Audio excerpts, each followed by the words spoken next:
Hi everyone, hope you're doing well. Today we're going to take a look at a brand new stock. I have never mentioned this stock on the YouTube channel before and it's getting a lot of attention. So today I thought I'd give my thoughts on Oscar Health, which has been getting a lot of popularity at the moment. And like I said, today I'm going to give my thoughts on this stock. Now, what was interesting about this is that we were actually going to cover this on the Patreon, on the exclusive content. So if you do want to join that, links in the description, guys. You can pay for the full year, and I think it's only like £60 for the full year, which is not too bad at all. But yeah, we do two exclusive videos a week on the Patreon, and we have a series called the Stock Request. So this is where members of the Discord vote for me to take a look at a stock over the weekend. And what looked like was going to be the winner was from Oliver, which was Oscar. But I said I was going to do that on the YouTube channel. So instead, we got a vote for another stock this weekend that we're going to do. So that could easily be either Robinhood from Lemon, or I think it's LVMH. Yeah, from LVMH is quite close to it. So we might be covering Hood or Robinhood or LVMH from the Patreon this weekend on the stock requests, because I'm moving Oscar Health to the main YouTube channel for you guys, because I've seen it's getting a lot of popularity. With it getting a lot of popularity, I thought, you know what, I'm going to give my thoughts on what is currently going on with Oscar Health. So Oscar Health, ticker symbol OSCR. Probably one of the reasons I think it's getting a lot of attention, especially in like the last 2 weeks, is this. When you look at the stock price, boom, a 46% move in a matter of 1-2 weeks. That's probably going to get a lot of attention. And the fact that year to date it's up 51%, that's probably another reason why it's getting a lot of attention. Now, if we do zoom out slightly, so a bit of a smaller company at a 5 billion market cap, if we do look at the stock, it IPO'd in 2021, where we had all that kind of IPO hype that did happen. IPO'd around about $31. Since then, the stock fell around about 91%. But it's one of those stocks that since then has actually started to turn around, and since the lows has actually gone up 826%. So certainly had a very bumpy ride at the moment. They've currently got a new CEO in, which is a sign that I think what has happened there is the old CEO has gone, I don't want to do this. I want to kind of focus on the products a lot more. That's what I'm better at. And then they brought a new CEO in to try and get the stock back up in the right direction. And really, since he came in around April time 2023, certainly he's had a lot of success from a share price point of view, because it's certainly gone up in the right way from where it was at its lows. So normally at this point, I'd show you the investor presentation, but I'm not going to lie, it's quite clunky and it's not very exciting. So I found this article on AI Invests. Is that how I say it? Or A-Invest? I don't know. But yeah, this actually summed the company up really well. So I'm going to be using this article for a couple of points here. So what is going on with Oscar Health? So Oscar Health is a disruptor in the healthcare space. And why the company is having success at the moment is because it has an AI-driven efficiency.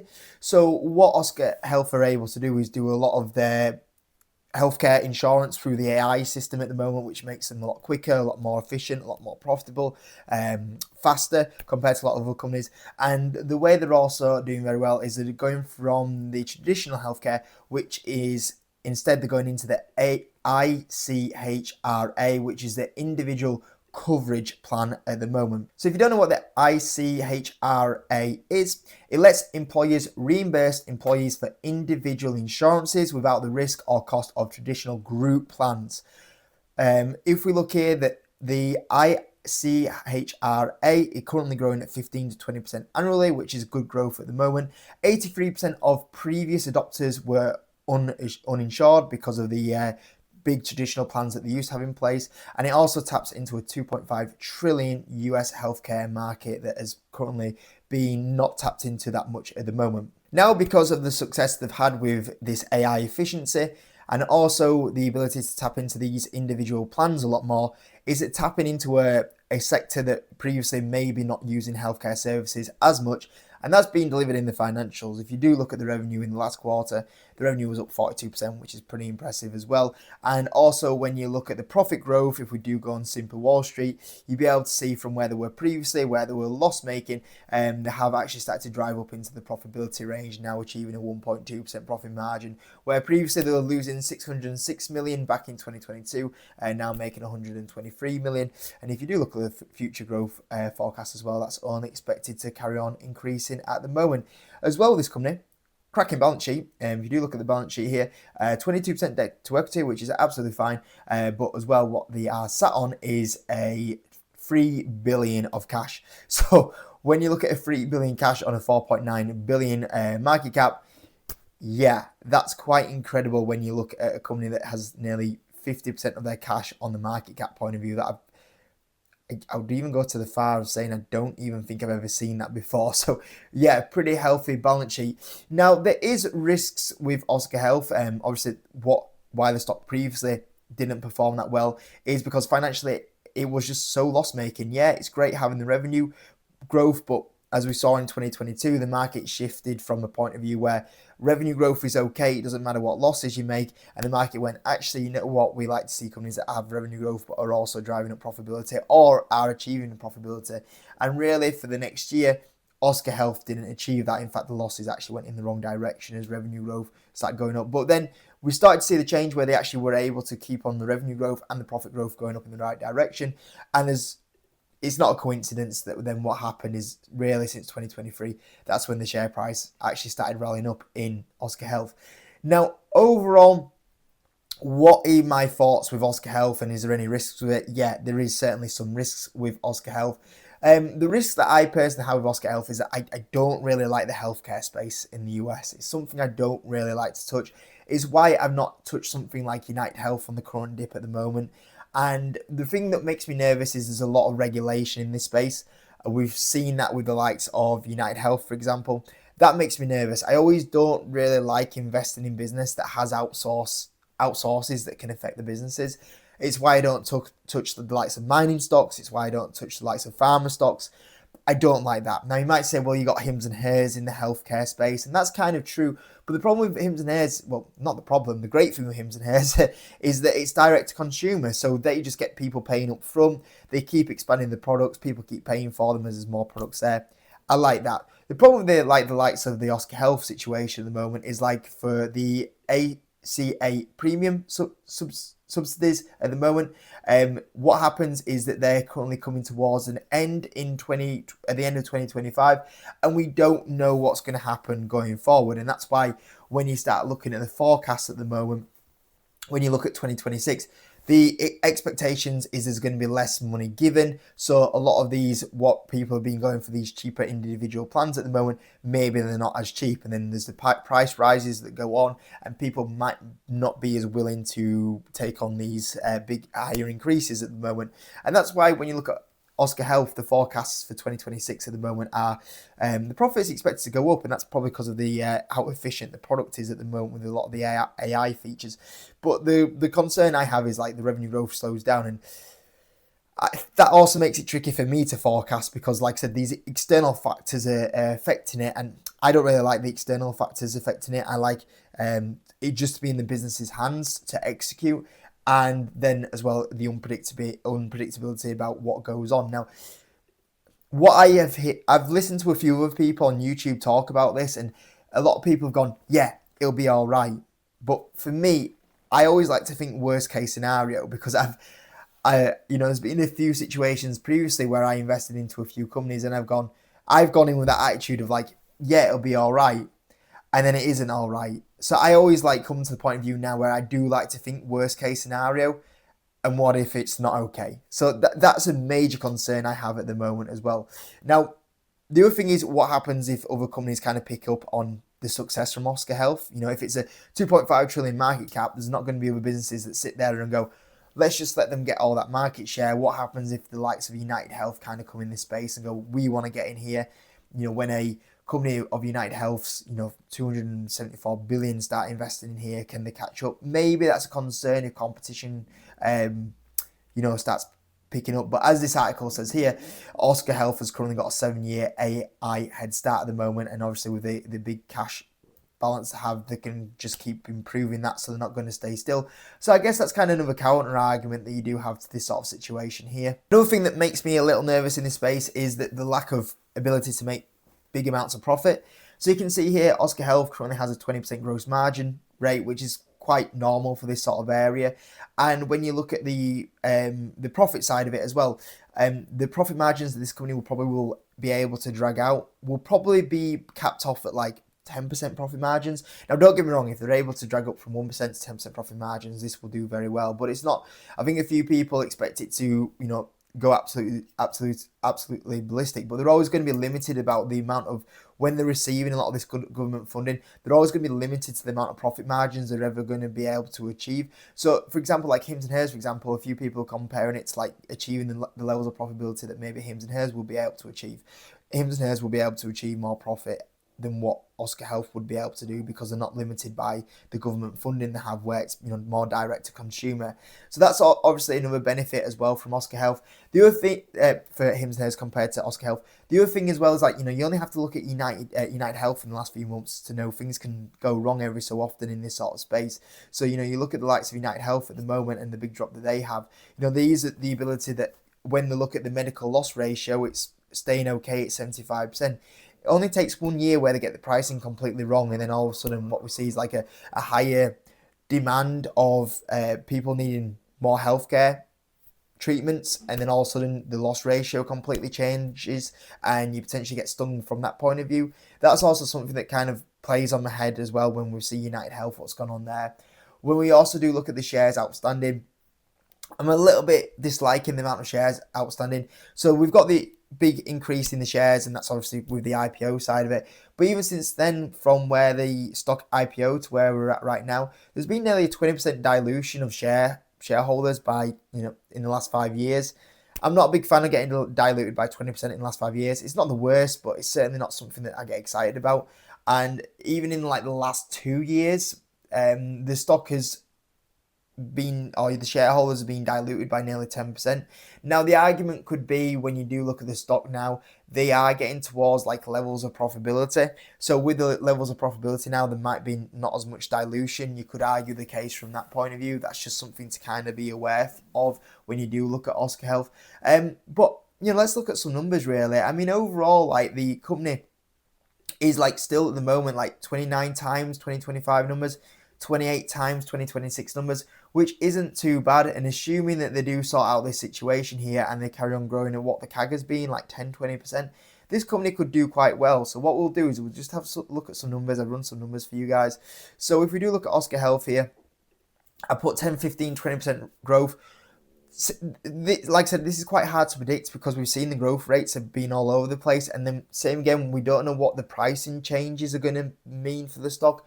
So this has been quite hard for me to forecast, and that's what I said. Sometimes I don't really like it when it's quite hard to forecast these numbers, but that's what I've gone for. I have predicted some more profit margin expansion from the ability to scale up, and a lot of that will go to the bottom line. So on the low side, 2% profit margin, and don't forget, like, they're already doing a 1% profit margin, so certainly I'm expecting some profit margin expansion.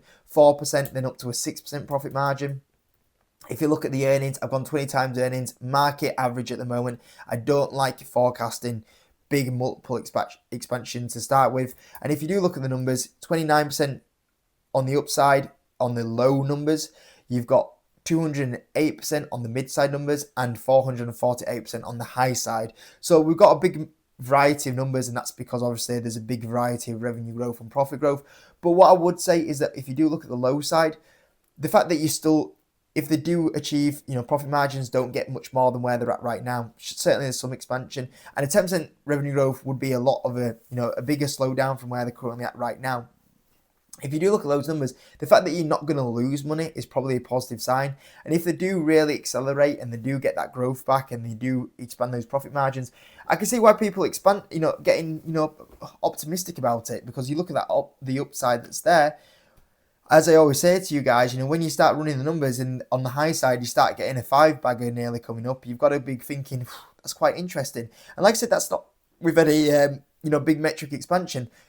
Let's assume that they are doing these numbers. They probably would trade at a bit of a premium. Let's put a 30 times earnings in on the company here. And yeah, the upside, then on the low numbers, you're getting 100% upside. And then on the mid side, you're getting some decent upside. On the high side, you're getting some decent upside there. So, you know what? When I look at the numbers, I can see why people are interested, because you look at the numbers and it does look really good. The problem I always have with this sort of company is, are they going to do it? Because I've seen a lot of videos on this stock at the moment and they're going to go, and that's going to happen.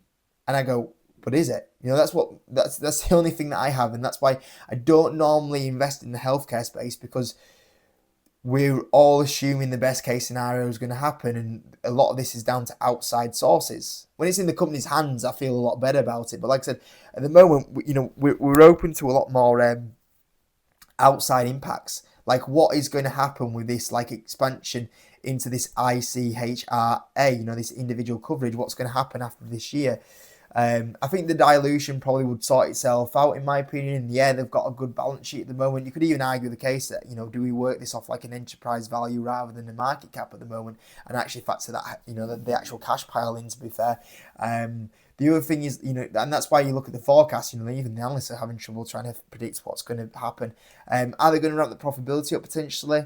You would hope so. Are other competitors going to come into the space? There's certainly risks with this, and I see a lot of people at the moment, when we do look at this stock, they are ignoring the risks a little bit, in my opinion. But when you do look at the upside and people go, you know what, is it worth a punt? Yeah, you know what, maybe it is kind of worth a punt.